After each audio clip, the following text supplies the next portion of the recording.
Once and for all, since senador na po ako, because I promise na once ako'y maging senador, I'll put a stop of this nonsense.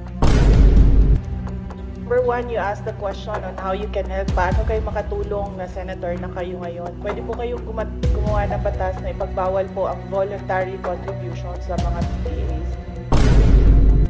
Wala pong kapangyarihan na para ipatigil yan. Pero however, meron pong kapangyarihan ng DepEd na para ipatigil po yung tinatawag na voluntary contributions sa PTA. Now, doon sa questions ko hindi pa ito nasasagot, pwede ba pakisabi sa akin paano po na-disburse yung pong MOE?